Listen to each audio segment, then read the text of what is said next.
No começo desta semana, nós publicamos um vídeo falando sobre Kushal Kumar, o astrólogo indiano que previu que o fim do mundo começaria nesta terça-feira, no dia 18.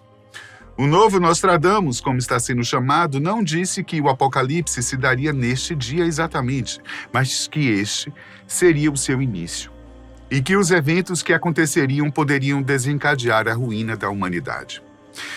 E não é que, para nossa surpresa, foi justamente nesse dia que o presidente russo Vladimir Putin desembarcou na Coreia do Norte para conduzir uma série de acordos com um ditador Kim Jong-un, entre eles uma parceria que estabelece um pacto de mútua proteção caso eles sofram alguma investida do Ocidente. Essas duas nações estão sendo consideradas párias no cenário internacional já há algum tempo, pois receberam diversas sanções que as colocaram em espécie de isolamento, como forma de punição pelos crimes de guerra conduzidos pela Rússia no avanço contra a Ucrânia e pela insistência da Coreia em continuar investindo em armas nucleares. A visita já está preocupando os especialistas em relações internacionais, que tentam identificar os verdadeiros motivos camuflados nestes acordos. Fique conosco para entender o que está acontecendo e quais as possíveis consequências que este encontro produzirá para nós e para o resto do mundo. A última vez que Putin esteve em Pyongyang, capital da Coreia do Norte, foi há 24 anos, quando Kim Jong-il, pai do atual ditador, ainda estava no poder. Isso aconteceu em julho do ano de 2000 e foi o primeiro encontro diplomático entre os países desde o fim da Guerra Fria. Naquela época, a Rússia tentava ressurgir e se despontar na comunidade internacional, assim como era durante o domínio da União Soviética. Ao passo que os norte-coreanos tentavam aumentar o contato com o mundo exterior após o fim da Marcha Árdua, uma grave crise de fome que ocorreu entre 1994 e 98 devido ao regime político e às crises internas do Estado. Nessa ocasião, os líderes adotaram a Declaração Conjunta Coreia do Norte e Rússia, que já tinha várias cláusulas de cooperação em várias áreas, especialmente militares, com troca de informações e recursos, como mísseis e munições. Além disso, também foi acordado que, em caso de invasão ou situação de perigo, os países iriam se contatar imediatamente para pensar em uma solução que fosse favorável para ambos. Os anos se passaram, Kim Jong-il faleceu, dando lugar a seu filho, e a relação entre as nações deixou de ser tão estreita. Mesmo que eles tenham mantido várias afinidades e diversas políticas de boa vizinhança. Mas isso vem mudando ao longo dos anos, principalmente por conta do cenário global que estamos vivenciando. O grande marco dessa nova fase aconteceu em setembro de 2023, quando Kim Jong-un viajou em seu trem oficial até uma cidade russa que fica próxima à fronteira do seu país. Este foi o primeiro evento diplomático destes países depois da pandemia mundial de Covid-19 e já foi cercado por muitas especulações. Os serviços de inteligência da Coreia do Sul e dos Estados Unidos disseram que o encontro tinha objetivos militares claros e que uma parceria entre os dois seria estabelecida mesmo que isso não fosse anunciado de forma aberta para o mundo. Para nós foram mostradas apenas as trocas de elogios e presentes, com carros de luxo blindados, além do convite para que Putin visitasse o território norte-coreano, como está acontecendo agora. Mas todos sabem que houve muitas negociações embutidas. Desde o início da invasão russa à Ucrânia, Kim Jong-un se manteve favorável ao conflito, legitimando o ataque apesar das consequências catastróficas que estamos observando ao longo dos anos. Ao mesmo tempo, Putin também se compadece com a Coreia do Norte e diz que juntos eles podem lutar contra o imperialismo do Ocidente que quer impor suas regras em todo o mundo através de suas sanções. Como estava claro que o encontro no ano passado tinha segundas intenções, os serviços de inteligência continuaram a vigiar a movimentação entre os países e descobriram que várias trocas comerciais estavam sendo realizadas. Usando imagens obtidas por satélites, foi possível detectar 4 navios de carga da Rússia viajando para o país vizinho e retornando a um porto militar em seu próprio território. Estima-se que mais de 7.000 containers fizeram esse trajeto, carregando mais de 1 milhão de munições e de foguetes para alimentar as batalhas no território ucraniano. É claro que é difícil afirmar qual o verdadeiro conteúdo dessas transações. Afinal, só foi possível observar as cargas a uma distância muito grande. Mas todas as características apontam para que essas informações obtidas sejam verdadeiras. Sem contar que já foram encontrados diversos vestígios das munições fabricadas na Coreia do Norte nos terrenos de batalha da Ucrânia. Ou seja, essa parece ser uma questão já superada. O grande temor dos países do Ocidente é entender até onde essa parceria pode chegar, já que essas nações autocráticas e autoritárias não parecem temer as consequências. Por exemplo, antes de fazer a visita prometida, Putin iniciou uma série de exercícios militares no Oceano Pacífico, que devem durar pelo menos 10 dias. Ao todo, são 40 navios, lanchas e barcos, além de 20 aviões e helicópteros que passarão pelas águas do extremo oriente da Rússia, próximas à Coreia do Sul e do Japão, que são aliados dos Estados Unidos. Isso ocorreu pouco tempo depois de um navio russo fazer manobras em um posto de operação que fica em Cuba, elevando ainda mais as tensões entre os países. É esse tipo de ação inconsequente que os analistas temem, ainda mais levando em conta a relevância que os líderes estão dando para esse encontro.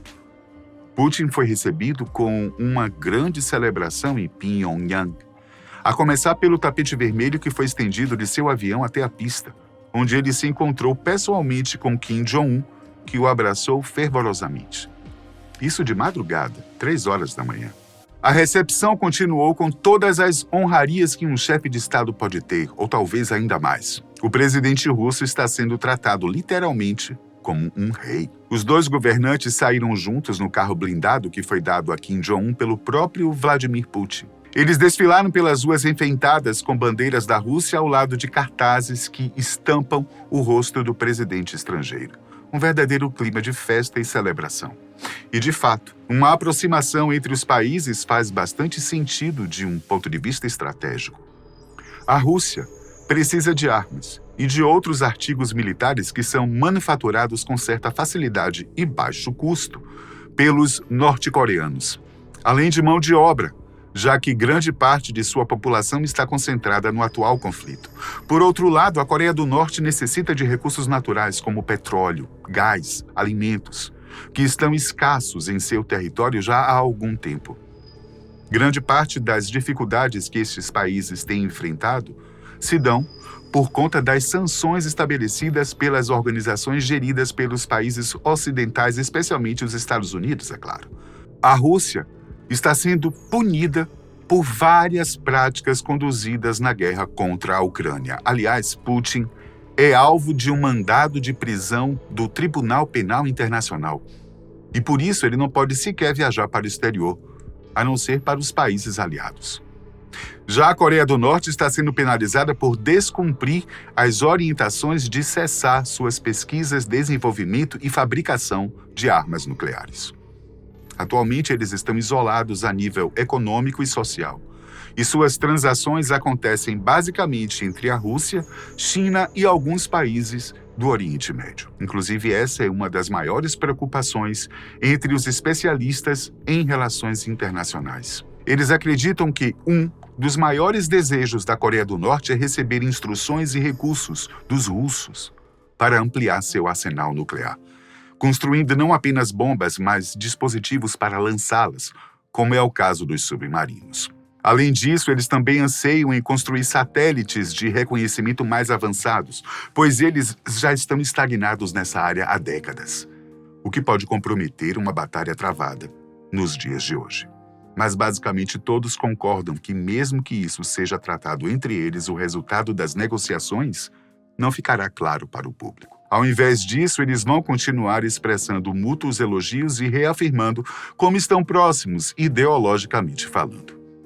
Eles também poderão indicar outras parcerias em tópicos menos sensíveis, como a economia. Já demos o exemplo de alguns recursos que podem ser negociados.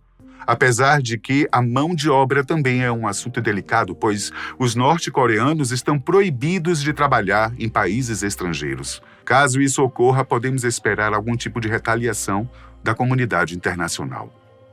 Outro ponto que deverá ser discutido diz respeito às trocas culturais. Desde quando esse isolamento provocado pelas sanções começou, as duas nações têm perdido muito em áreas como o turismo, que serve não apenas para movimentar a economia, mas para difundir a cultura e tirar o estigma de fechamento que todo país autocrático carrega. Mas não tem jeito. O que realmente mais chamou a atenção nessa visita, pelo menos até o momento em que esse vídeo estava sendo preparado, foi o acordo assinado entre Putin e Kim Jong-un, que estabelece o apoio incondicional caso algum deles seja atacado. Essa declaração incondicional lembra muito a que foi estabelecida há 24 anos atrás. Ainda mais resoluta, afirmando não só uma parceria, mas uma aliança. Essa decisão também está sendo influenciada pelo pacto estabelecido com a OTAN, em que os Estados Unidos é o país proeminente e que está impedindo os avanços da Rússia pelo território ucraniano. A organização não entrou no conflito de forma direta, mas ela oferece apoio com recursos, o que tem dificultado os planos de Putin. Além disso, no próximo dia 5 de novembro, ocorrerão as eleições presidenciais dos Estados Unidos e, dependendo do resultado, as políticas internacionais poderão sofrer alterações, o que provavelmente faz com que a Rússia e a Coreia do Norte queiram se garantir desde já. Segundo o professor de estudos internacionais da Universidade Iowa Womans, Leif Erik Isley, o alinhamento destes estados pode ser uma ameaça ao comércio e à paz globais. No entanto, eles não compartilham instituições e valores de aliança duradouros. Estão unidos apenas pela resistência à aplicação das sanções internacionais, o que talvez não represente uma ameaça tão significativa. Bom, vamos torcer para que ele esteja certo e que os países democráticos consigam se sobrepor de forma pacífica, sem conduzir a um escalonamento desse conflito velado. E tomara que as relações internacionais e democráticas não fracassem, pois isso nos conduziria a um cenário terrível, sem sombra de dúvidas. Até a próxima.